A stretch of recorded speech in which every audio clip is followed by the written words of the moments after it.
Estamos ya en la semana número 19 de esta serie.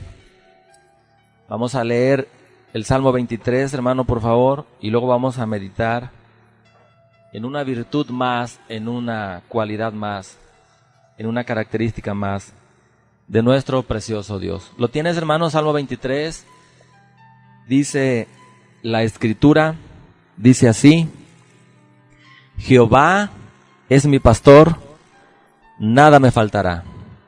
En lugares de delicados pastos me hará descansar.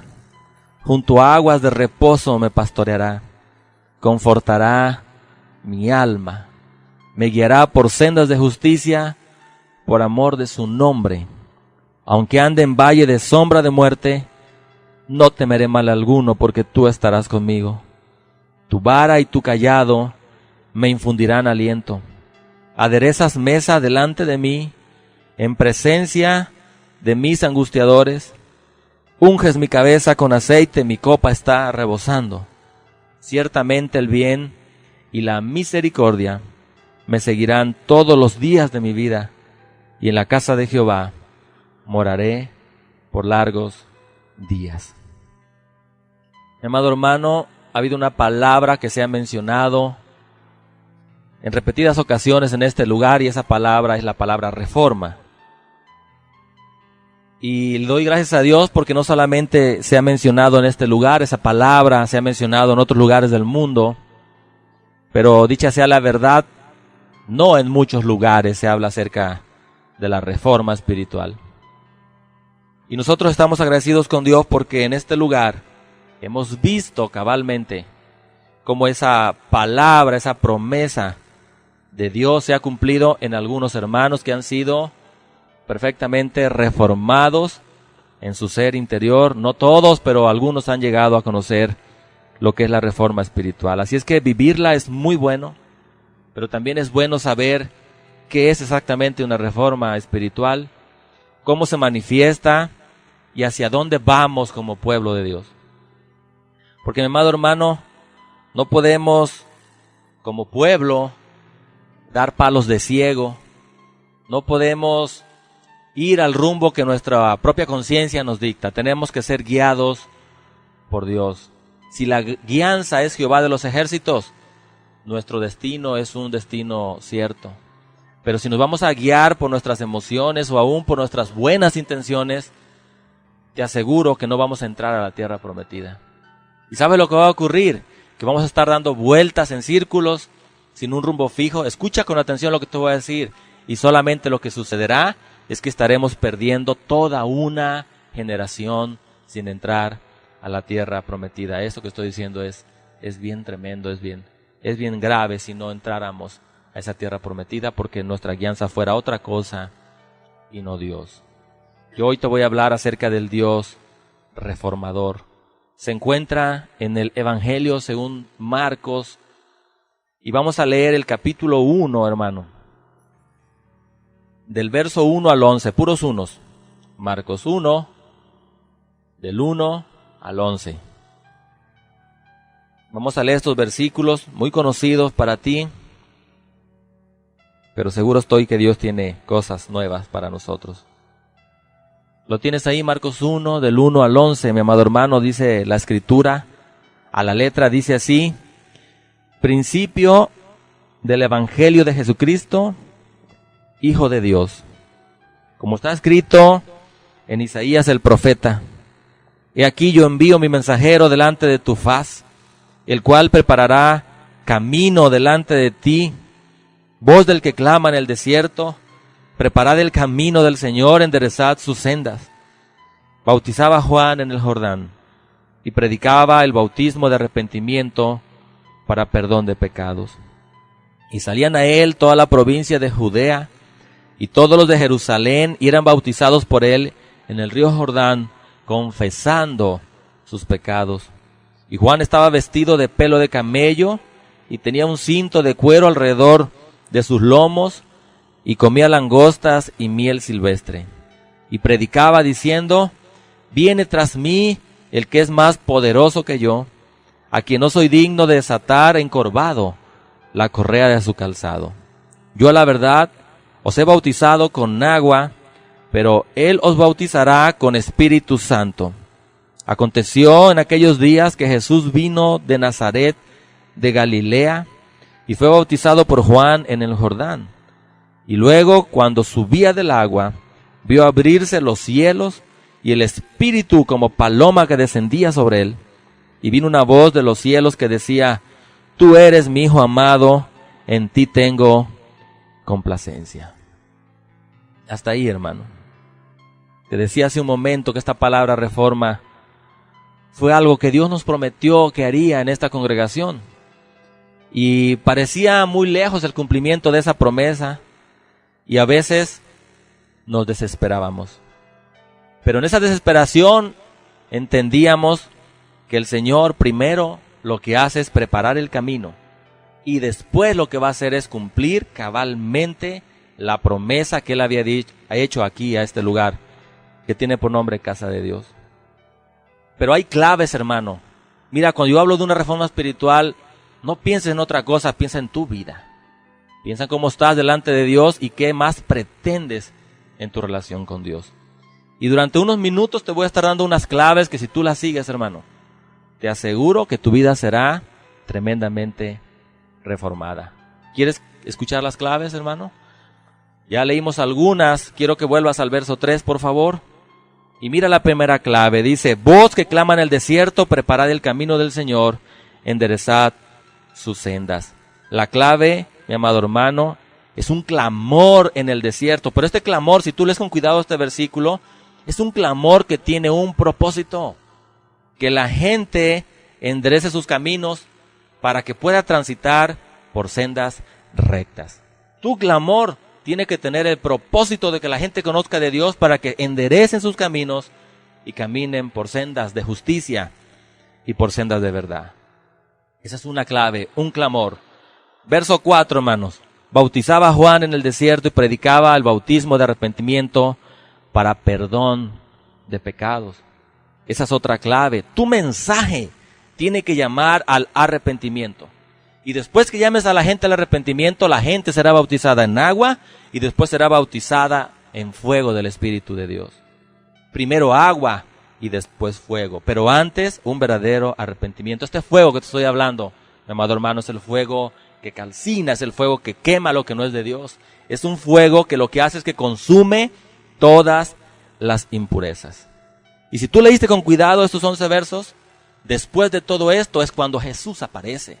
Cuando la gente está en arrepentimiento bautizándose, es cuando la presencia de Dios se deja sentir. Mi amado hermano, primero arrepentimiento, bautizo en agua, bautizo en el Espíritu, porque es cuando la presencia del Hijo de Dios se hace manifiesta. Es cuando los cielos se abren para tu vida. Y escuchas una voz desde arriba que dice: Tú eres mi Hijo amado, yo me complazco en ti. ¿Te das cuenta que Dios ya no se duele por un pueblo inmaduro, sino que se goza porque ese pueblo ha avanzado, mi amado hermano, y empieza a conocer lo que es la madurez? Reformas espirituales en la Biblia, en el tiempo bíblico, en la historia bíblica, ha habido muchas, hermanos. Solo te voy a mencionar algunas. Dejo de lado a Ezequías, que trajo una reforma tremenda. Solo voy a mencionar algunas reformas. Y lo que esta gente hizo es exactamente lo que tú y yo tenemos que hacer si queremos tener una vida reformada y una relación más íntima con Dios. Te voy a dar algunas características. Y de todas estas personas, estas personalidades que yo te mencioné, que trajeron una reforma espiritual, quiero que te quede bien claro algo, hermano, que no fueron ellos. Fue Dios en ellos quien trajo una reforma espiritual. El primer ejemplo es David. Dice la Escritura que David llegó al campamento, a su campamento, y el campamento había sido arrasado por los de Amalek. Dice la Escritura que se habían llevado a sus mujeres, a sus familias. Y David y los demás, dice la palabra de Dios, que se entristecieron y que lloraron durante todo el día prácticamente. Dice la Biblia que lloraron hasta ya no sentir más fuerzas. Y cuando estaban en esa posición, David pidió que se le acercara el efod. Era el instrumento de consulta a Jehová. Y hoy, si alguien hiciera esto, hermanos, La gente diría herejía. ¿Cómo es posible que David, siendo rey, pretenda ejercer una función de sacerdote? Él dijo, pásenme el efod, y consultó a Jehová y le dijo, Señor, ¿está bien que yo persiga a los de Amalek? Y el Señor le dijo, persíguelos porque yo los he entregado en tu mano. Y cuando él derrotó a los de Amalek, dice la Escritura, hermanos, nos enseña la palabra de Dios que vino una reforma espiritual para ese pueblo. Y entonces ese pueblo se volvió un pueblo conquistador. No había pueblo que se le pusiera enfrente porque tenían una reforma espiritual. Eso va a pasar contigo. El día que tengamos eso en nuestras vidas, no va a haber quien se te pare enfrente porque serás un hombre o una mujer tremendamente victorioso. Otro ejemplo es Josías, hermano. Dice la Escritura que Josías hizo quitar toda la idolatría del pueblo. Y siendo muy joven, mandó todavía, hermano, a que se resanara el templo. Mira qué tremendo. Él mandó arreglar la casa de Jehová. Y dice la Escritura un detalle que a mí me llama mucho la atención. Y dice que reparó las grietas del templo. Qué tremendo, parecería que unas grietas son cosas pequeñas. Tú quieres tener una relación íntima con Dios, tienes que restaurar las grietas porque tú eres el templo de Jehová. Si tenemos detalles que a Dios no le gustan, mi amado hermano, esa reforma espiritual nunca vendrá. Y también lo que hizo Josías fue que hizo que se leyera el libro con los mandamientos de Dios, para que el pueblo conociera la voluntad de Dios. Después, muchísimo tiempo después, vino Martín Lutero. Hubo gente que vino antes de él, verdaderos reformadores. Lee la historia bíblica, todo lo que aconteció con los Cliff y tanta gente preciosa de Dios. Pero vino Martín Lutero y después de él vinieron otros más. Él fue un reformador porque se dio cuenta que lo que se estaba haciendo era antibíblico. Y agarró y puso en el castillo, ahí en la puerta, 95 tesis y le llamaron el protestante. Pero ¿cómo no protestar cuando se hacen cosas contrarias a la voluntad de Dios? No es que seamos protestantes a lo tonto, es que nos molesta cuando en las congregaciones o fuera de ellas se hacen cosas que Jehová de los ejércitos nunca dijo que se hicieran.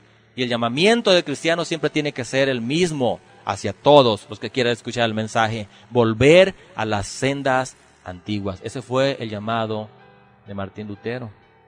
Vino Jesús, hermano, como un tremendo reformador, pero no fue Jesús, fue Cristo en Jesús el que vino a sacudir a un pueblo que estaba todo lleno de religiosidad. Vino a mostrar un estilo de vida transparente y digno de imitarse. Fíjate, dice la Biblia, nos enseña, hermanos, que él amando vino a ser odiado y que él trayendo bienes, lo único que le dieron fueron males. Y lo único que hizo fue venir a traer salvación al mundo. Nadie, ni David, ni Josías, ni Lutero, ni ningún reformador podía traer salvación y vida eterna a este mundo. Ahora te voy a hacer una pregunta, hermano, que es una pregunta muy puntillosa. Y deseo que esta pregunta te irrite, deseo que te inquiete. Y no sé si te puedas ofender. La pregunta sería, ¿y tú? ¿Tú cuánto has permitido que Dios haga en tu vida? La pregunta sería, ¿podrías poner tu nombre a la par de estos tremendos hombres de Dios? Porque ¿cuál es la diferencia entre ellos y nosotros? La pregunta es si tú has permitido que Dios haga una reforma espiritual en tu vida, de tal forma que te puedas parar delante de quien sea y decir, yo ya no soy el mismo, ya no soy la misma. Verdaderamente Dios ha hecho una revolución en mí, me ha cambiado total y absolutamente, porque le permití al Espíritu Santo trabajar en mi vida. Hermanos, no nos conformemos con lo que otras personas han experimentado. No nos conformemos con lo que otras personas han avanzado en lo espiritual. Dios quiere una reforma espiritual para ti en forma personal y particular. Él quiere reformarte a ti. Y cuando te reforme a ti, tú tendrás argumentos para decirle a los demás cómo se debe de vivir una vida en Cristo. Te podrías poner junto a estos tremendos hombres de Dios y decir, es cierto, ellos fueron reformadores, pero yo sé lo que es una reforma, porque el Señor me ha cambiado. ¿Sabes cuándo se da una reforma espiritual, hermanos? Cuando se juntan dos oficios en tu vida, rey y sacerdote. Eres rey porque decretas y eres sacerdote porque intercedes. Pero es en tiempo y en forma de Dios. Cuando la reforma espiritual viene a tu vida, tú entiendes por qué estás aquí. y cuál es el propósito de Dios en tu vida. Y nos queda bien claro que si seguimos como vamos, no vamos a llegar a ningún punto. Tenemos que quitar de nuestras vidas lo que no es bíblico. Tenemos que traer la palabra de Dios, no solo a los púlpitos, decíamos hace 8 días, hermanos. Tenemos que traer la palabra de Dios a nuestra vida. Ahí que en tu casa tú la escudriñes. ¿Y sabes lo que va a pasar el día que tú escudriñes? No leas, escudriñas la palabra de Dios. Va a traer un conmover en tu vida. Va a provocar en ti una hambre y una necesidad de buscar de Dios y un deseo profundo de que se cumpla el propósito de Dios en tu vida. La reforma espiritual es mucho más que una visitación y es mucho más que un avivamiento. Es mucho más que caerte al suelo, caer desparramado con muchas manifestaciones externas. Tengamos cuidado con las manifestaciones externas, que si no tenemos sigilo y no lo filtramos por la palabra, esas manifestaciones externas nos van a alejar del propósito de Dios. No hay que andarnos desparramando cada 8 días, siempre las mismas personas y levantándose siempre igual, sin un cambio en su vida. Eso es copiar, eso es imitar lo que se hace en tantas congregaciones. Mi amado hermano, una visitación, déjame explicarte lo que es una visitación de Dios. Es un escudriñar de Dios en tu vida. Es que Dios escudriñe las mentalidades de nosotros. Es más o menos así como cuando te visita un médico. Y cuando te visita un médico, te visita porque estás enfermo. Y Él viene a darte instrucciones claras y precisas. Cuando Dios visita a un pueblo, es porque viene a dar instrucciones claras de cómo quiere Él que se hagan las cosas. ¿Puede incluir manifestaciones externas? Claro que lo puede incluir, porque Él es soberano, pero no es el propósito. Si hay una manifestación externa y no hay palabra de Dios, lo único que estamos viendo es un show de niños inmaduros, mi amado hermano. Es como cuando te visita un médico y te deja una receta. ¿Sabes cuál es la receta aquí? Es la palabra de Dios. Cuando hay palabra de Dios, hay visitación. Por eso tú hoy puedes entender lo que ocurre en muchas congregaciones, mi amado hermano. ¿Por qué la gente está tan débil? ¿Por qué hay gente tan inmadura? Porque no hay receta. Porque no hay un mandamiento divino que nazca en el corazón de Dios para que el pueblo se guíe por ese mandamiento. Por eso ves a la gente débil, confundidos, tan confundidos que no se pueden curar a ellos mismos porque están demasiado mareados. ¿Me expliqué lo que es una visitación? Es que Dios venga, te escudriñe y te diga, quiero que hagas esto. Hay muchas congregaciones donde quedan desparramadas en el suelo. Y es posible que sea de Dios, pero la gente no tiene madurez. Y cuando les preguntas, ¿qué pasó hoy? ¿Por qué todo el mundo se desparramó? Te dicen, porque Dios nos visitó. ¿Y qué quería? Pues quién sabe. Estábamos tan bendecidos que no escuchamos lo que quería. ¿Me estoy explicando? Una visitación es recibir instrucción divina. Es como un médico cuando te da toda una lista de cosas que tienes que hacer y otras que no tienes que hacer. Pero la reforma es más que eso. Más que visitación y es más que avivamiento. Deja que te explique lo que es un avivamiento. Cuando hay un avivamiento, tú ya no vienes al templo igual. ¿Sabes por qué? Porque Dios te está sacudiendo. Es un sacudir y sacudir y sacudir. Pero sobre todo el avivamiento es para sacudir a los que están medio dormidos, que no han cambiado del todo su mentalidad. El avivamiento es algo visible, hermano. Visible, tremendo, impactante, pero no es tan profundo como una reforma. En el avivamiento o te pones las pilas o te quedas, porque Dios se está moviendo, Dios está sacudiendo el árbol y nosotros tenemos que avanzar. Pero la reforma es mucho más que eso. ¿Sabes cuándo se va a dar una reforma de verdad, hermano? Cuando tengamos una verdadera humildad delante de Dios. Te lo compruebo con la escritura. Estamos en Marcos, vamos al verso 7 de los versículos que ya leímos. Mira lo que dice la escritura, hermano. Y predicaba diciendo, viene tras mí el que es más poderoso que yo, a quien no soy digno de desatar encorvado la correa de su calzado. Hermano, hace mucha falta proclamar que el que viene es más poderoso que nosotros. Y tú dirás, hermano, eso ya lo sabemos. Ya sabemos que Jehová, su Espíritu Santo y Jesucristo es más poderoso que nosotros. ¿De verdad lo sabemos? Pues habría que enseñarle a los predicadores actuales que se predican ellos mismos, que predican sus logros, a qué países han ido, cuántos diplomas han alcanzado, cuánto dinero tienen en el banco, a cuánto asciende el valor de su casa y cosas por el estilo. ¿Verdad que habrá que decirles que hay que predicar al que es más poderoso que nosotros y que viene detrás de nosotros? Hermanos, humildad. Yo no estoy diciendo que andemos diciendo por ahí, es que soy un gusano, pobre, estoy desnudo. No, no, no. Estoy diciendo que tenemos que darle honra, gloria y alabanza al que lo merece. Mira cómo predicaba Juan el Bautista. El que viene después de mí es más poderoso que yo. Yo no soy digno de agacharme y de amarrarle la correa de su calzado. Después de que dijo eso, hermano, ¿qué sucedió? Vino el Hijo de Dios. Fíjate, después de que él predicaba en humildad. Verso 10. Y luego, cuando subía del agua, ya estaba bautizando a Jesús, vio abrirse los cielos y al Espíritu, habla del Espíritu Santo, como paloma que descendía sobre él. ¿Cuándo descendió, hermanos, el Espíritu de Dios? Cuando hubo humildad, cuando reconocíamos que el que viene es más poderoso que nosotros. Juan el Bautista lo sumergió en las aguas del Jordán y cuando Jesús venía saliendo del agua, entonces fue cuando el Espíritu Santo descendió en forma de paloma. ¿Cómo debe de descender el Espíritu Santo en nuestras vidas? Con mansedumbre, hermanos. No es que caigamos, decía yo, desparramados, con los ojos en blanco, como si fuéramos Terminator. El Espíritu Santo no hace eso. El Espíritu Santo desciende en forma de paloma y la característica de una paloma es la mansedumbre. Eso ha acontecido en este lugar. Todos aquellos que han recibido regalos de Dios, el Espíritu Santo ha descendido quieta y reposadamente sobre ellos y les ha dado los regalos que tenía preparado para ellos. Mi amado hermano, cuando te sucede eso, cuando el Espíritu Santo desciende con esa mansedumbre sobre ti, no te vuelves de azúcar.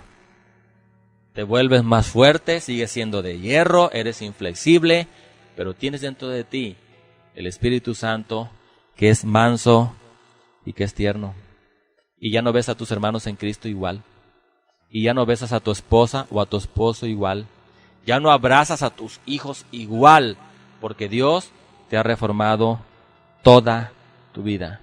Yo deseo, mi amado hermano, de verdad, que estas promesas se cumplan también en ti. ¿Sabes por qué? Porque en cuanto tú avanzas y tú maduras, tú me vas a ministrar.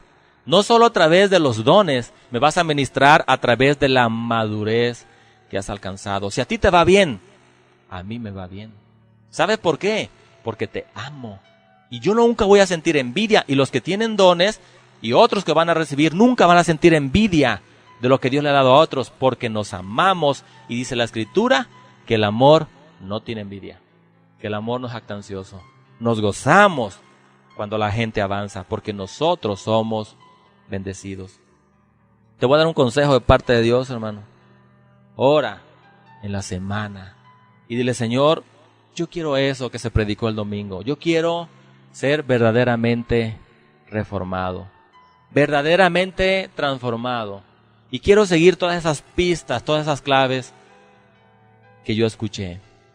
Te dije varias. Tiene que haber un clamor. Pero tiene que haber un clamor para arrepentimiento. Ese arrepentimiento, mi amado hermano, es algo que Dios provoca, no lo hacemos nosotros. Tenemos que hacer lo mismo que David, ser rey y ser sacerdote. Tenemos que hacer lo mismo que Josías, reparar, restaurar las grietas en nuestras vidas. Tenemos que hacer lo mismo que Jesús, mostrar un estilo de vida digno de imitarse. Lo mismo que Martín Lutero, estar cansado de las cosas antibíblicas, traer la palabra de vuelta a los púlpitos, traer la palabra a mi vida, escudriñarla, y esa palabra me va a provocar una tremenda hambre de Dios en mi vida, y ya no te vas a conformar con menos, pero todo lo tenemos que hacer en humildad.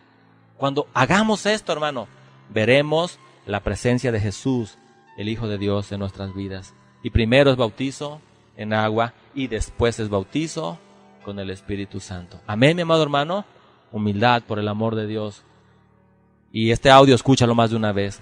Y si este tema te interesa, escúchalo más de una vez Y prepárate porque el próximo domingo concluiremos este tema, que no me es posible concluirlo en una sesión. El próximo domingo seguiremos hablando del Dios reformador. Amén. Ponte de pie, por favor. Ponte de pie.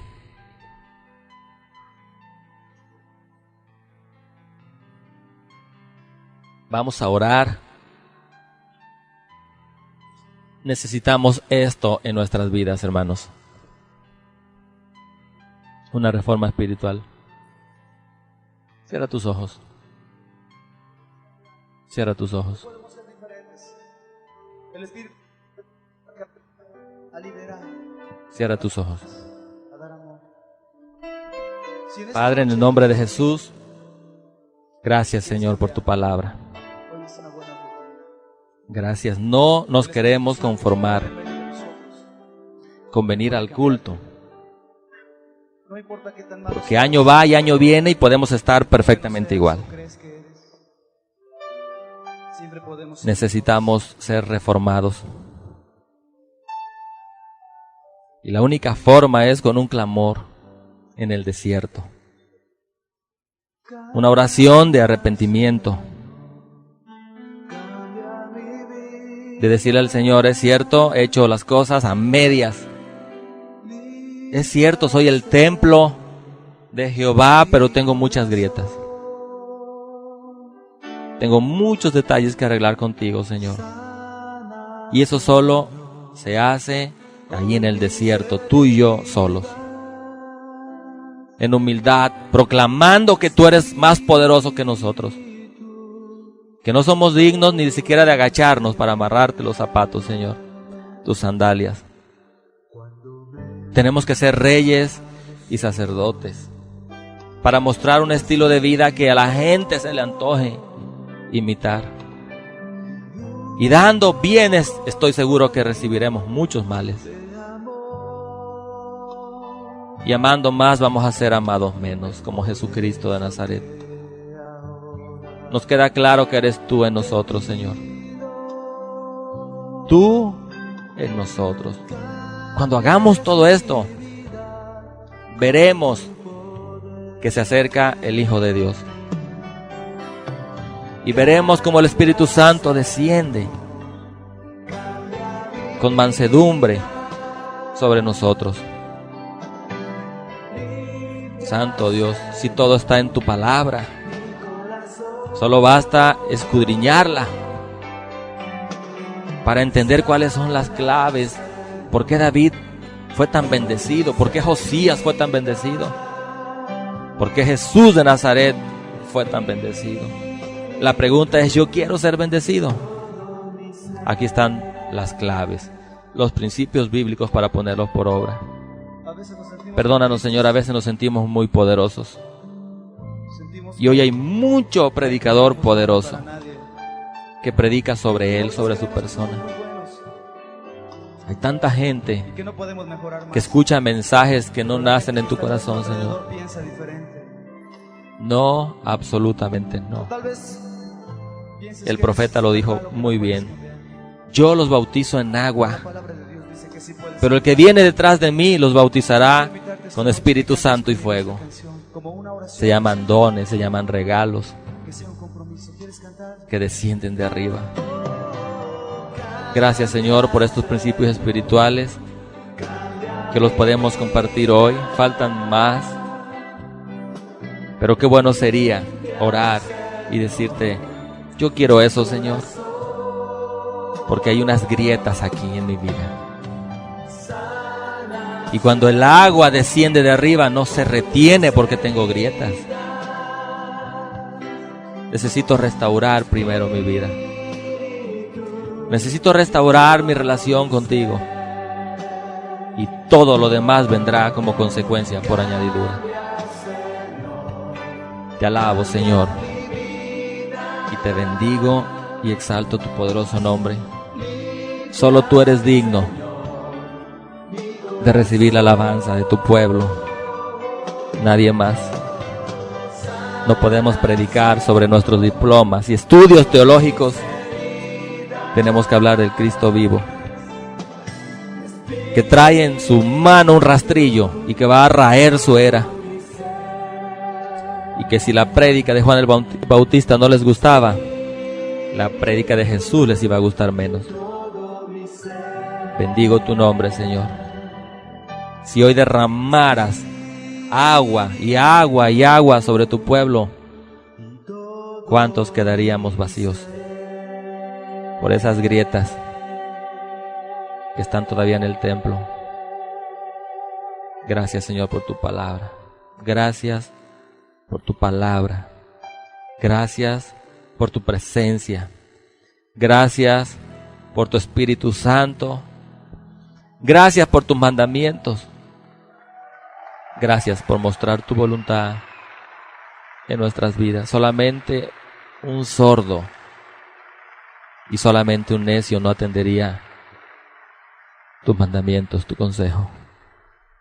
Gracias, Señor, en el nombre poderoso de Jesús de Nazaret. Gracias, Señor.